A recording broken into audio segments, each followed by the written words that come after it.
I want to go ahead and thank once again Mako Medical, who has been not only a great corporate partner, but have taken care of our student athletes and our coaches and staff members throughout this unusual year we've had with COVID. So I want to say a huge shout out to Chad Price and the whole Mako Medical team for what they're doing. I want to welcome you again to another version of Noontime with the Bulldogs, and we've got a great lineup here and some questions ready to go. Even David Jandrew's already trying to ask questions before we even came on. So for those of you who are used to David and his questions, we're in for a treat. I want to welcome someone that, Muffett, you may remember this. You and I were on many years ago in the women's basketball, NCAA Women's Basketball Issues Committee. And you know, you have gone forth and have so many accomplishments. You're obviously in the Naismith Hall of Fame. You've coached Notre Dame to 2 national championships, and we're going to talk about that because I want these 2 coaches of mine on here to figure out how to win a national championship. So you might give them some guidance.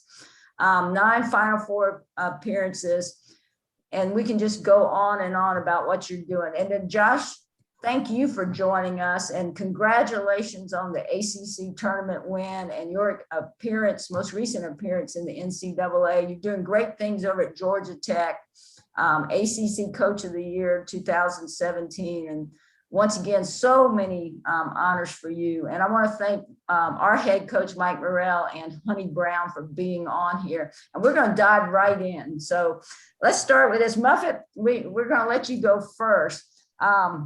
You know, a couple of weeks ago, we had a webinar that we talked a lot about the Butler way and about culture.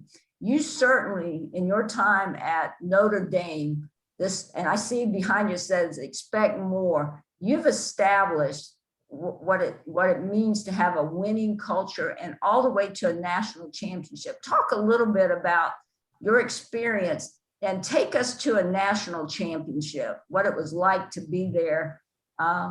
Would we add some of those kind of experiences just to help us understand more?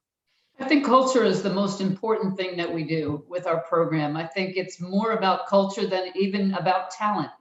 It's more about culture and how your core values really resonate throughout your program. It starts with recruiting. You want to recruit kids that have those values. For us, accountability is one of my biggest values. I think that's so important that people take responsibility for what they do. Honesty. I'm going to be honest with you. I'm going to tell you exactly what I think. And we have to have a trust with each other so that we can accept that honest feedback back and forth. And I think you have to be somebody that's willing to compete. So I look for certain things that aren't necessarily basketball related. And then when we get them here, I think getting the buy-in from the team, that's the key part of it. And some teams are more willing to buy in. And again, it goes back to recruiting. But when we got Skylar Diggins to come to Notre Dame, she changed our culture because she was somebody who her dad was a coach. She played for a coach. So she understood what it was like. And she took good care of the locker room. And for 4 years, she was the kind of player that just brought this great culture to our team. And even after she graduated, we were able to continue it because it just was so ingrained in what we did.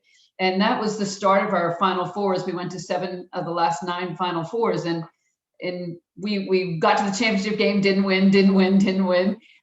Kept coming back. And finally in 2018, I had a really talented team and we got through it. But we had an incredible year of adversity where we lost 4 kids to ACLs. And, you know, 2 of them were starters. 2 of them were good backups. We actually ended up, we lost more kids by ACL than we did games. We only lost 3 games that year. So we got to the finals and it was tough because we only played 6 people. And every game was, you know, can we go on with this group? And certainly the most exciting final, I thought in 2018, we beat Connecticut at the buzzer, which is always fun, beating Connecticut, but beating them at the buzzer is even more fun, I noticed. And then beating Mississippi State the same way, 4 seconds left, and we won that game at the buzzer. So really exciting, just such a great season. But again, it just comes back to the players. Well, speaking of players, before we came on live, you were talking about you're teaching a class of leadership right now, sports leadership, and you were talking about captains. Talk a little bit about the role captains have played on your teams and sort of that controlling the locker room. I think all the coaches on the call know the captain is so important, that leadership. We can help them on the court, but once they go in the locker room, you have to have that leadership. You have to know what's going on and that they're continuing to do things the way that you want them done in the locker room, and setting the tone, I think, is really important. So having a captain who is a leader, who is, a great role model on and off the court, somebody that's going to be the hardest worker, somebody you can point to when a freshman come in and say, do you want to know how things go here? Just follow her. And that's what we're always looking for. And I've been blessed to have so many great captains. And you guys all know, when you have a great captain, boy, your job is so much easier. And when you don't have a great captain, it is so hard, because it's just, there's so many little things that you have to take care of that the captains don't manage. So when you can find that great leader, and that's somebody, it's hard to know in recruiting, who's going to be that person. But I think we're all looking for that same kind of person. Well, let's go to your 2 national championships. You're at the Final Four. And in a minute, I'm going to ask this because we know we got a little buzz going on about inequalities here with men's and women's basketball championships. But for you, tell us a story about one of those championships, what it was like to be at the Final Four, maybe a special memory of something that, so our Bulldogs can kind of understand that's a whole different experience. It is. And I think that winning is hard. I think that when you go through the season and the pressure that you put on yourself normally, and a lot of it is self-imposed, some of it is just a lot of stress, especially when you get that number 1 seed and you have to go all the way through, and you've got to win every game, because when you're supposed to win, it's so much harder than relaxing and having fun. And sometimes the team can kind of sense that. So I try to stay away from them, because I'm a ball of stress, and I want them to have fun. So I just completely keep my distance from them. And then, each round is almost like relief. You win the first and second round, you're like, whew, thank God we got here, because we need to keep going on. And on the women's side, there's less parity. You look at the top teams and, probably that's going to be who's in the Final Four. I think we had a better parity this year.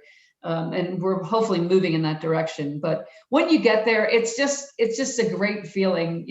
Everything is, you want to take a picture of everything. You walk out, you see the court for the first time, you're like, let's get a picture.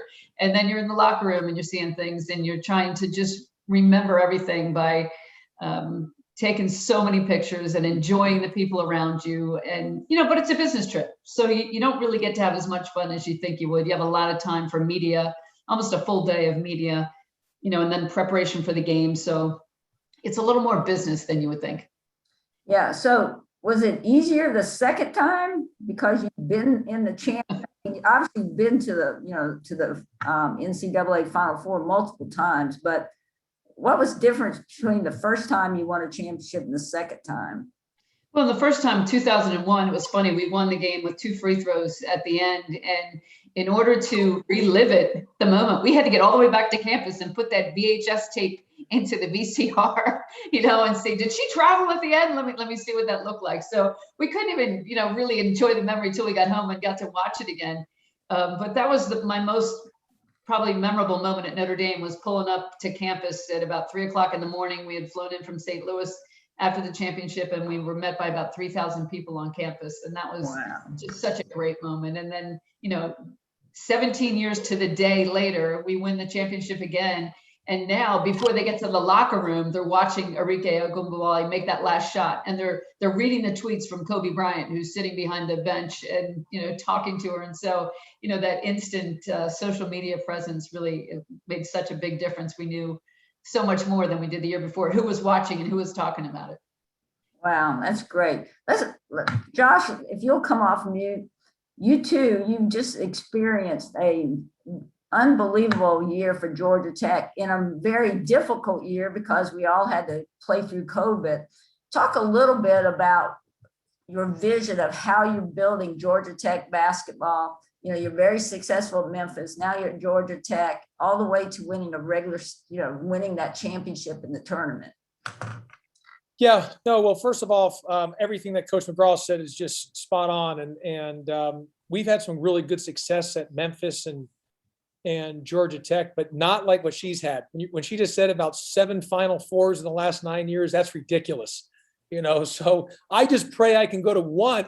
Heck, I just probably get to a Sweet 16 as a head coach, for crying out loud. So, I mean, it's unbelievable when she says the success that that her teams have had. But no, well, let me just say this about this year. This has just been an uncharted just year that I don't think anyone could have ever, even in their wildest dreams, would have ever thought this year happened. And obviously just, I like to always say, you can never anymore say something can't happen, because after what we were dealing with, I think that was something that was, here's my phone's over here, but anyways, you're just having things that are kind of just unbelievable. And one of them is with COVID. Is one of the big things with COVID is the fact that take out all the stuff about the testing and everything, but what about the preparation for the coach with the players, making sure where they sit on the bench, where they sit in the training room, in the film room, on the airplane, on the bus. What about where do they sit in the meal room when we travel? Every single game, every single practice, every single road trip, that was what was thought of. That's one. Two, then you had to start thinking about testing. Let's go to testing, because at the ACC, we had to test 3 times a week. The overwhelming anxiety that the testing had, the overwhelming anxiety of what the testing had, that you were wondering if you were going to, if someone was going to get a positive, which could shut the whole team down. So every test, you're waiting at the anxiety of, are you going to be able to even play a game? What's going on?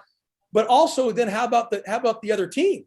You got to know if the other team. So I haven't even talked about game planning, preparation, how regarding the ball screen, what are we doing in practice today? I mean, it was really unbelievable when you think about it, the amount of things that had nothing to do with basketball. And what I learned for this year is being able to be flexible. Being willing to change, adjust on the fly. You have to be maybe as much as routine we were in, being out of that routine and just kind of taking it. People talk about one day at a time. Literally, you were taking it one day at a time. So Josh, let's go a little further. So you win the ACC, you're going to Indianapolis, and all of us are watching. Tell us, from the minute you won the ACC and you're going to Indianapolis, behind the scenes, like, is it true you're in a hotel for 30 days? I mean, give us what that was like. So let me tell you what we did. So we played in the ACC tournament. What was that? March the 3rd or March the 6th was. So we played at Wake Forest. Actually, March the 5th. March the 4th, we flew to Winston-Salem. We played the 5th Wake Forest, and then we stayed out there the entire time and created a bubble instead of coming back to Atlanta. And we just stayed out. So we were actually in a bubble that we created for 2 weeks. So not going home at all. So we were actually out for 17 straight days for the time we got back from when we lost and everything in the NCAA tournament. Here's what was interesting to that. Number one, the lack of camaraderie and chemistry. Now, we had great chemistry this year, but the lack of camaraderie and chemistry that we had this year is in terms of things that you can do on your own. When you're talking about having guys at your house, having the team at your house, doing outings together, our team doctor would not allow that. So this is the first time ever. I had guys that we signed and incoming recruits that played for us never came to my home. One, because they weren't, the spring recruiting was shut down due to COVID. And then two, in the summer, fall, during the season, there was no gatherings together. Everything was, you could not be in large gatherings or in an indoor setting.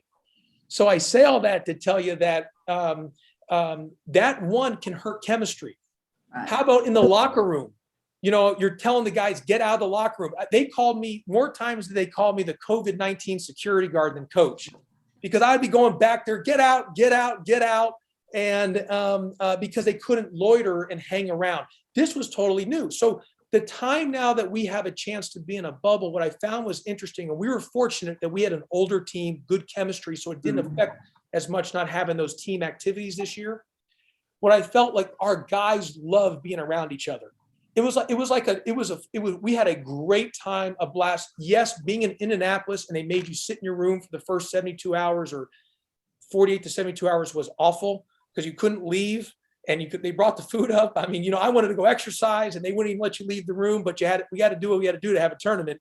I say all that to say that actually the chemistry and the stuff with the chemistry and the camaraderie and the togetherness that we had in those 2 weeks, I thought that was really cool. And everyone talked about the not fun with the quarantine stuff, but we didn't get any really team bonding actually during the season because you didn't have those outings together. And so that was something that was different, but those weeks that we had together was something I think that we'll remember for a lifetime because it really brought us closer. And we really wanted to stay and continue to play. Unfortunately, we lost our ACC player of the year got COVID and he couldn't play. The ACC player of the year got COVID. It was unbelievable and all the stuff that we had to do. We were fortunate that we even got to Indianapolis. VCU unfortunately had to be not able to play. We were very fortunate we even got to play due to contact tracing. So all those things were part of it. But again, Janet, it's all how you look at things. Is it a negative or a positive? You can complain about something, or you can look at the excitement about something, the enthusiasm. And I just think the way we looked at things was trying to say, hey, this is, because I told our guys, for us to last through this season and to have success, it's going to be the team that's going to have enthusiasm, that's going to be positive, that's going to be excited, that's not going to complain and bicker and be negative about the things that we can't do, and just try to find the silver lining and the positive at all. Yeah, and obviously we were all of us in college athletics, whether you're a coach, a player, administrator, or a basketball fan, we were thrilled that we could have both the men's and women's tournament this year. And obviously people were watching, the ratings were good for both of those. But I'm gonna switch back to Muffett. Meanwhile, in San Antonio, we have a little inequity that became a pretty visible media. And I actually saw your interview on one of the, I think, Good Morning America, one of those shows. You've been pretty outspoken. So Muffett, give us your version of San Antonio versus Indianapolis, sort of what that means for college women's basketball.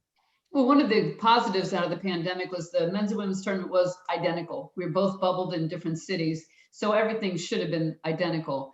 And when one of the players from Oregon saw the weight room for the men, as the NCAA was the one that actually put it out there on social media in this vast, expansive, beautiful weight room, and then the women had a stack of dumbbells. And they looked at that. They looked at the food. Josh said he didn't like getting it sent to his room. And well, the women did that the entire time. They never were able to go out and choose what they wanted to get. So there was some differences in the food. The courts, when you turned on the game, the women's court, we were playing in different arenas, same as the men were, but they had put courts down that said March Madness. We were told we weren't allowed to use the logo March Madness. And we're playing in these gyms that had the men's 3-point line, the women's 3-point line, the volleyball lines, and then the logos of whatever school we happened to be at. So it didn't even look like the NCAA tournament when you turned on the game. But Janet, as you know, we've been fighting these battles for years. It wasn't so much about the things that happened. It was about, we were treated as if we didn't deserve better. We were not valued as the men's tournament was. It seemed as though the men were important and we were just an afterthought. And whether or not they consciously looked at that and just didn't care, or they didn't even notice. Either way, it's not good for what the NCAA stands for. They violated their own policies of anti-discrimination and gender equity. So we have a lot of issues that we need to fix. And as you know, you've been fighting them for years and we need to continue to fight them. Yeah, and just recently, I'm curious to get your perspective on this. Just recently, the WBCA, we know the NCAA has convened a group that's going to look into this. WBCA and some others have said maybe we shouldn't play on the same weekends. They're offering up some solutions. Should the women's basketball programs also, like the men's, get a share? You win a game, your conference gets some money. What's your thought on some of this moving forward to make the women's game more equitable? And obviously it's growing. The ratings were unbelievable this time. Yeah, this is the highest rated Sweet 16 we've ever had. And I think it's because of the parity that we're seeing. And then the Final Four was terrific also. And I think that the NCAA pays out in units for each team as they make the tournament. And of course, winning the national championship on the women's side, you get zero. You get absolutely nothing for winning. You don't get a check for anything. So you can't come back to your university and say, like, here's $1 million of what we made this year, where the men can get more for their first round games than we would get really going all the way through. So I think there's a way that they can look at that. We've talked a number of times about moving the tournament just a weekend, just go a week later and see if we get more people watching. But our attendance has been good. And I think it's an exciting time of the year. I'd hate to move too far from that. March Madness is just so much fun for everybody. I enjoy flipping back and forth from the men's to the women's games. And that's probably why we saw such stark contrast this year in the games and the courts. Yeah, and I do believe more people were watching because we didn't have this experience at all last year. There was no Final Four to watch. And so this year, everybody was excited. It also gave us a glimmer of hope that we're coming out of this and we can do college sports is really important. I want to switch a little bit to, for both Josh and Muffett and Honey and Mike to chime in. Where do we go from here? And Muffet, you talked a little bit about, men's basketball has parity, a lot of parity in the teams. Women's basketball is getting a little bit better. We're also, we got this transfer portal. And so maybe Josh, let's start with you first. The kind of, give your version of the transfer portal and what's happening, how it's really affecting college men's basketball. And then we'll let Muffet and Mike and Honey chime in. Yeah, well, while I'm doing this Zoom, I'm working on 3 recruits. So I've been texting. I mean, guys are texting me. The recruits are texting me, and they're just, so I got signed guys. You're trying to get portal guys. So it's constant as it's just kind of an everyday thing. Here's what's the interesting with the portal. The portal, what makes it interesting on it all is, and I believe to be successful, you got to build a program. You need to get older. You want to develop players. Well, I'm going to use an example like with Coach Morrell, who I think does a great job. And you know that, Janet, and you know how I feel about your coach and how good of a coach he is and the job that he has done. At a place like your place, you could easily have a kid come in 2 years, be really good, and then at his junior year, say, you know what, I just want to go in the portal and because I want to go play in the Power 5. And of course, when that happens, guess what? If the kid's really good, everybody's just every high level school is going to be recruiting the kid. And I think that is a concern. If I was Coach Morrell, you'd be thinking all the time, every day, all the day, like, hey, if a kid's really playing well during the season, usually you'd be thinking next year we have a chance to be really good and this and that. Then you're thinking, well, you don't know if the kids are going to stay. And it's interesting from at our level here in the ACC, it's a little different because you can probably pick up some kids easier maybe from the portal because most kids want to go play in the ACC and things like that. But I still think the same thing too. I get worried. You're thinking a kid has a good year. Is he going to want to go play? Because in our conference, the rule, and I don't know if Coach McGraw knows this, but they let it go, the rule where you can transfer within conference without sitting out. And so I always get worried, does a kid want to go and just say, hey, I'm at Georgia Tech, but I've always wanted to go play at North Carolina or Duke. And coach, man, I love you, but I know I can go play there. So these are things you're always thinking about now. And I think it's changed the landscape. Now, I don't think there's any going backwards because, with the NIL and everything else with student athlete, and what's best for the student athlete, this has left the station in a sense that this portal is the transfer thing is going down the, this is how it's going to be. So I think as us coaches, you become almost general managers and in charge of roster management. And that's what you become. And it's a year by year. It's interesting. Can you build a program anymore knowing that guys, players can leave at any time without any penalty? And that's just the way it is. So as I talked about COVID, if you're not ready to adjust, be flexible, and change on the fly, you're going to get left behind. And I really believe this because I talked to him the other day. I really believe some of this because he had a kid that left, like Coach Williams. I just think the whole thing, the changing of the landscape, he was probably like, I love it, but I'm just not, it's so fast moving, changing almost every day, how to keep up with it. And it's an interesting dynamic. Yeah, I was thinking that same thing about Roy Williams because you get to a certain age, you're nowhere near it yet, but you get to that age and you just think, do I want to put the energy in? But I worry because parents are overly involved right now. And I know I've seen a couple of tweets and I talked to a lot of my players and I've read different articles of kids. Dana Evans, the player of the year in the ACC, said, I wanted to transfer my freshman year. I wasn't playing as much as I wanted to. And you know what? My dad said, no, you're not transferring. And now she's player of the year in the ACC. And I think every player goes through that at some point where they're just, things aren't working out. Freshman year is hard. And so they turn to their parents. And sometimes the parents are the ones that are starting it, saying, I think you need to look at here. And it's completely out of control. We have about 1,000 women in the portal right now. And Josh is absolutely right about going from mid-major. Oh, I want to play a little bit higher level, or I want to try to do this or that. Once you guys work, you get them to the point where they're good, and then they get better, and you keep working with them, and then you lose them, and it's really unfair. But there's kids that transfer from really good programs who started, and they just, I don't know what they want. That's the question I always ask when I see that. What is it you want? You started, you averaged 15 points a game, your team made the tournament. What do you want? And I'm glad you said that before I asked Honey and Mike to give us their thoughts. I read an article today. It was a men's basketball article, top 40 players in the portal. And they're transferring ACC to ACC, or, Kentucky to Tennessee. And I'm the same thing. You are a full scholarship. I know the coach. You got a Hall of Fame coach. You got a beautiful facility in a basketball. ACC is a basketball. How could it be any better? And they're starters. These are starters. So it makes you wonder that.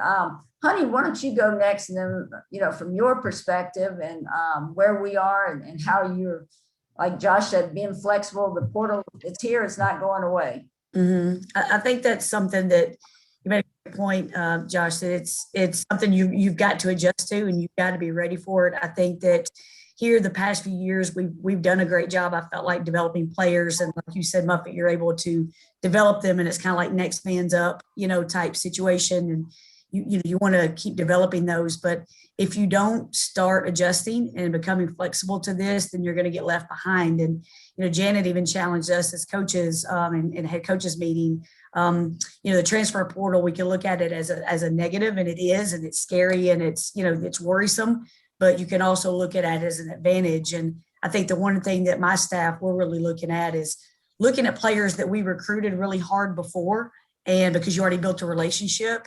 And those are the ones that I'm the most interested in, to be honest, because you already knew them and maybe they didn't choose us for some reason, or they went to a Power 5 and probably shouldn't have, or they went to a different level or went further away from home.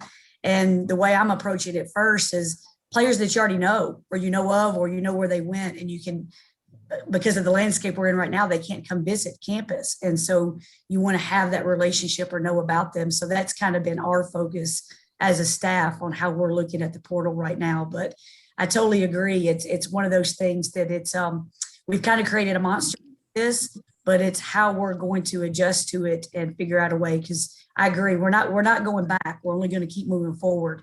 But building those relationships with your players, Coach Burrell and I've had this conversation. You've got to continue to recruit your own players that you have in-house and do right by them, and you can do everything right, and then they still, want to leave. But you've got to make sure that you're building those relationships and culture that you mentioned first, Muffett. Yeah, Coach Morrell, why don't you talk about this? You and I have had many, many conversations, philosophical and practical, about transfer portal. Talk from the men's side. Yeah, well, it's like I said the other day in our head coaches meeting, it's the last thing I think about before I go to sleep. It's the first thing I think about when I wake up in the morning. And that probably is more of an indictment on me personally, but it is, it's the truth. And especially this time of year, you know, and Coach McGraw, she alluded to this, and she's exactly right. It's the noise outside of our student athletes right now that we really, really worry about, because we don't trust that noise. And we don't know where that noise is always coming from, although we think we might. You know, and I just make this point. In 6 years at VCU, Coach Smart never had a freshman that was on the all-freshman team when we were at VCU. Never had one. And what that meant was the kids that we brought in, we were old. We were able to stay old. We were able to get old, and we were able to develop to our style of play, who we were. You know, you've heard culture on here at least 15 times already, and recruit to that culture, skill develop to that culture, and honor that culture every single day. I just don't know that we're able to do that anymore, because it is a quick fix in some ways. As head coaches, we hate surprises when it comes to our teams, when it comes to our players. And I'll be honest with you, I don't know how Josh feels, but if I get a random text from one of my players right now, I cringe. I'm like, oh no, I cringe. I take a deep breath. I'm like, and then like the other day, literally, I had a kid texted me that he got a 92 on an accounting exam. The relief that I felt was literally like winning in overtime, double overtime. It was the same for me. Like, it was no different. So it's a lot, but again, if you don't adapt to it, it will leave you behind. It will not only leave you behind, it will leave you in the tracks. But we have to look at it as a way to get better. But I do know this. I also know that we can still find the right kids in recruiting who are able to go through that process. Because if we are just terrified of it, then I think we are losing an opportunity to help build some special kids for our own programs. And when I say though, I mean high school, you know, and I don't know how Josh feels too, and Coach Brown, but because the high school age 2021 kids are getting less recruited, there is more of an opportunity to get a higher level recruit right now for us. Yeah, explain to our Bulldog friends this whole concept that some rising high school seniors maybe are not getting the opportunities they would have a year ago because of this transfer portal. Well, it's simple math. You know, there's 357 Division I schools across the country. There's 13 scholarships in a lot of ways, unless you're deciding to use that extra year. But there's, I don't know, Coach Pastner, I think it's 1,400 right now that's in our transfer portal. And that's as of April, what is today, the 14th? I mean, we haven't even got to the end of April yet. Yeah. So it's simple math. You know, if you keep recruiting out of that portal, then junior college and high school kids are not getting recruited. And so, which means if you do your job as a head coach, and go out there and really delve in, you can find a higher level recruit than you ever could. Now, there is this worry too. If I bring a high school kid in here and he doesn't possess the willingness to stay here, then he'll do just exactly what Josh said a second ago. So it's a cost analysis thing right now. Yeah, and I think we also need to remind people the NCAA is getting ready to vote for basketball. Has been a sport that had to sit out a year. So we're dealing with, this is changing. They're going to all be able to automatically transfer and be immediately eligible. Plus, the complication in this, some of them are getting another year or two of eligibility because of COVID. So it's not like a junior or senior could leave you. And we used to say, well, they won't leave because they're going to have to sit out and then graduation. Well, now it's sort of like, well, I got 3 more years or 2 more years. I can go play somewhere else. And so I think that's a little complicated in the whole recruiting game. Mike, why don't you share too? You shared this with me. What are you going to do different with your present team that you decided you're going to spend some time doing in between now and next year? Yeah, my guys leave campus on May 5th, and I'm gonna get in a car and I'm gonna go see every one of my guys at home, and spend taking some Chick-fil-A or something, because that's an occasional meal and that's completely NCAA compliant. And our compliance director's already said I could do that.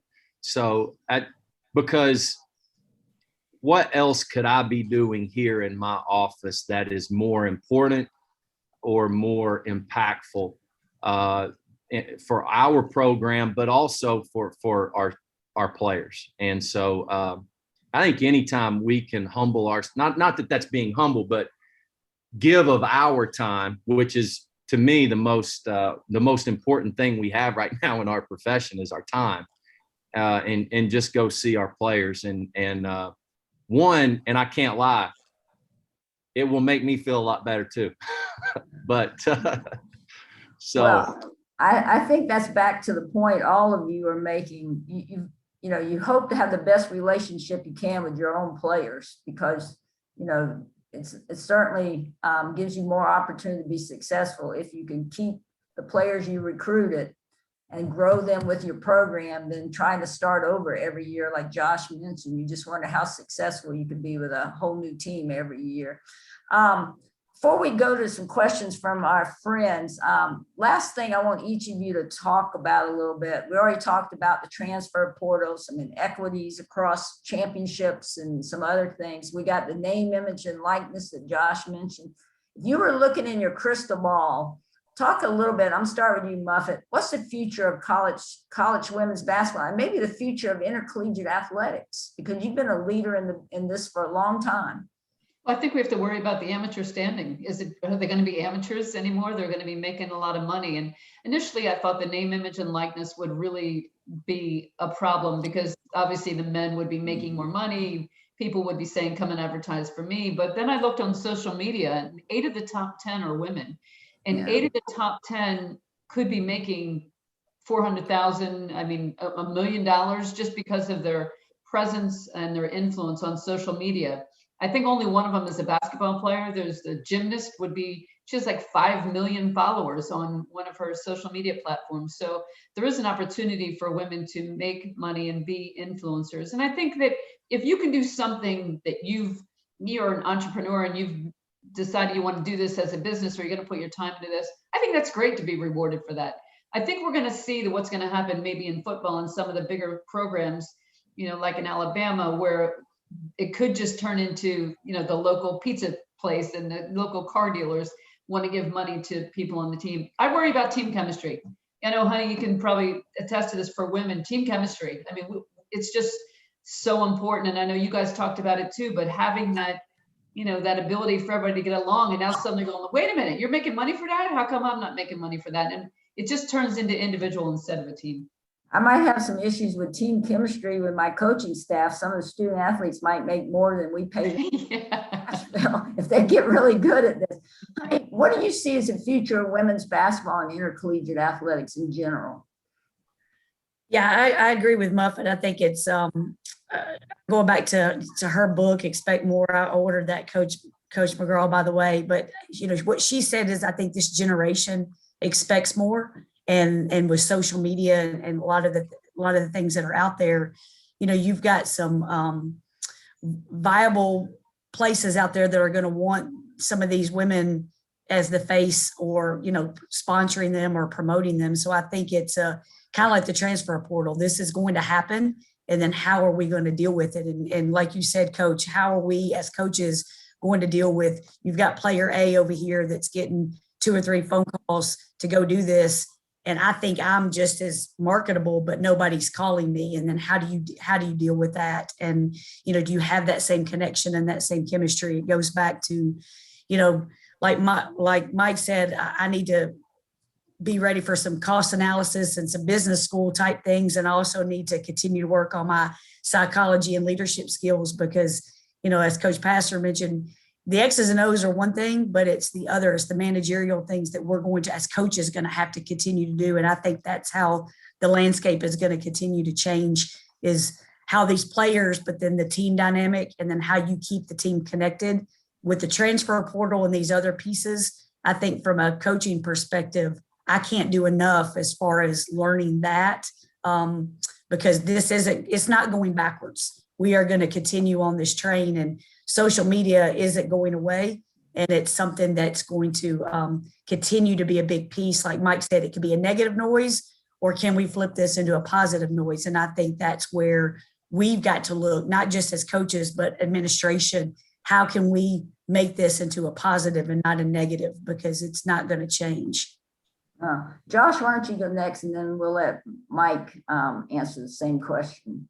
Yeah, no, great questions, Janet. And you're probably better to be answering this, since you're in the position of deciding what's going to happen, you and the presidents, on kind of how things are going to move forward. Personally, and just, you're trying to stay ahead of the curve. Yeah, I mean, like Coach McGraw said, I mean, it's going to be interesting. I've said that. I mean, how about if 2 players on our team are making a lot of money? And not, when I say a lot, are making some money on maybe a advertisement. And how about if I don't start the individual because they're late to something, or I bench them, they don't play a lot of minutes. And, I mean, there's just those things. And then all of a sudden they're like, you're screwing my deals, coach. I mean, there's all those things you're thinking of. That should be an NBA deal. And that's part of being in the NBA. And so I think it's going to change a lot. It could change. Now, I will also say, I do think like the Clemson quarterback, Trevor Lawrence, or Zion Williamson at Duke, probably Skylar Diggins at Notre Dame. Yeah, those individuals probably could, have a market. The reality of it is there's going to be the majority is not, they're just not going to sell. Here in Atlanta, like I see I was talking to one of the executives of the Atlanta Braves, who are as popular as anything. And they're like, they got 2 guys who really move the needle in advertisement. So I'm like, if there's 2 Atlanta Braves, I said, our whole team thinks they're going to all of a sudden make $200,000 next year. I'm like, guys, there's 2 Atlanta Braves. There's 1 Falcon. There's not even an Atlanta Hawk besides Trey Young. So our guys are every one of them, the coach, I think I can make $200,000. I'm like, no, you're not. I'm just trying, so all those things. And what I don't want them to start thinking is, okay, hey, I can't make this money here, but I'll go to Asheville, North Carolina, and just go make this money. And it's just not going to happen like that. And I think it's going to take a time for people to kind of realize it's really not that real. Now, I do think obviously how it will continue to move forward. What happens with the Power, and this is more for you, Janet, what would happen to the Power 5 school because of football? Is that going to change the landscape, that they're going to one day try to break away from the NCAA? I don't know on that, because that would also then affect the NCAA tournament basketball. So all those things are coming. Is there another realignment? And all those things go hand in hand. So it's going to be an interesting time. And I think the first order of business is going to be starting when this NIL goes into effect. You already see how the craziness with this portal thing is. And it's going to, and to coach and to your point, Janet, and I think you might've said it, Coach Brown or Coach McGraw, but, and maybe you didn't, but I had seen where like the top of the men's and women's players in the NCAA tournament that would have made the most value. It was like 9 of the top 10 were all women's players. It was like one male student athlete. It was nine of the 10 were the women's student athletes. I think some of the swimmers and divers, maybe a certain basketball are going to make, maybe it's a golfer, have more of a chance to be, because of social media and whatever it may be. And everything's going to come down to how many followers you have as well in this NIL deal. Yeah, that's true. Mike Morrell, what's your perspective on the future of basketball in the NCAA? All great points. The thing that worries me most are the unintended consequences. And I don't know what those are.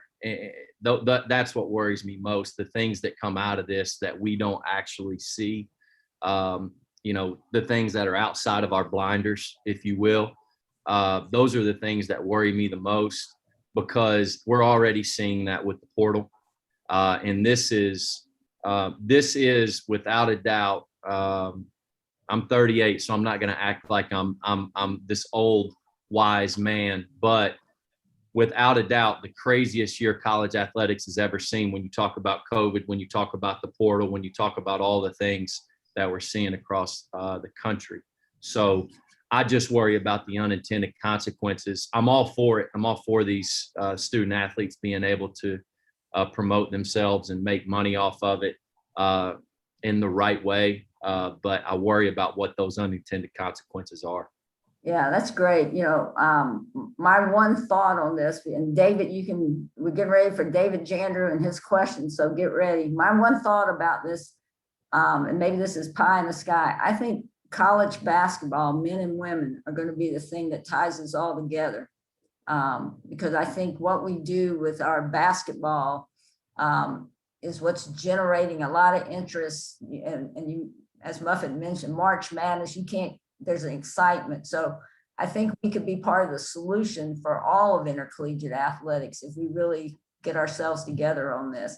David Jandrew, I know you got plenty of questions back there, so you can ask these folks anything almost anything. Go ahead. Well, first off, Coach Morrell, 357 times 13 is not simple math. It may be for your accounting student. It is not for the rest of us. Here in North Carolina, we have seen a legendary head coach retire, and one of his assistants is taking his place. Josh, you had a similar experience at the University of Kentucky trying to follow a legendary coach there. And Coach McGraw, you were in the opposite, end of this. You were a legendary coach who left. And so Josh and for Coach McGraw, my question for the two of you, what was it like for you, Josh, to step into those shoes? And Muffett, did you have advice for Coach Ivey trying to replace you? Yeah, when I was and I followed John Calipari at Memphis. Following him at Memphis was hard enough. I do not want to follow him at Kentucky, for goodness gracious, unless he has more years like the year he had this year. Then I'd be happy to follow him. But previous to that, I would never want to follow him at Kentucky after what he's done, the amount of wins he's had. But that being said, and the funny thing is, Coach Calipari, I talked to him about a week ago when I was giving him a hard time. He said, yeah, he was trying to, I said, Coach, I said, you've won so many games. I said, you've won so many games. Now you know what all of us because he's been so far removed from having like a 3-game losing streak. I said, now you know what all of us, rest of us feel like. Now this is when you didn't want to get out of bed after those 3 games. Now you know what it feels like. He's been a long time removed from that. So, but that being said, no, look, I mean, obviously I was at Memphis. I followed John Calipari there. In those 4 years prior to me getting the head job, this last 4 years at Memphis, John Calipari was the winningest coach in the history of the NC2A in a 4-year time period. The only reason I got the job was because nobody else wanted the job. I was 31. They had to give somebody the job.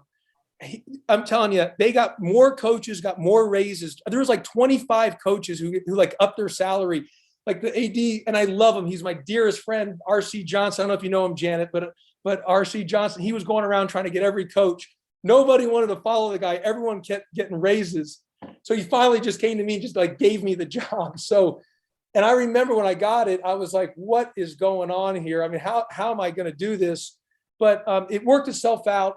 I kept telling everybody, I said, look, I can't be Calipari. Just like when I was at the University of Arizona with Lute Olson, I can't be Lute Olson. I have to be Josh Pastner. You have to be comfortable in your own skin. I told him we're not going to, those days of like, whether it's Lute Olson or it's John Calipari, like you're going to have to set your own mark. And those bars, like coaches like that, or like Coach McGraw the bars they've raised is so high. I don't know if it's a reality to be in that, to get back to that bar, but you're striving to get there. And you're doing the best you can. But what happens is fans want it to be like when it was at the highest of the high levels. And anybody knows, Coach McGraw would tell you, Coach Olson, God rest his soul, will tell you, Coach Calipari would tell you, it is almost impossible to reach that level of success when it's year in, year out, and you're competing for the Elite Eights, Final Fours. That's not a normal deal. I mean, that's a very, very rarefied elite air to do that. People like Coach McGraw has done that. So trying to understand that, but what I would tell you is it's easier said than done because you feel the pressure you put on yourself.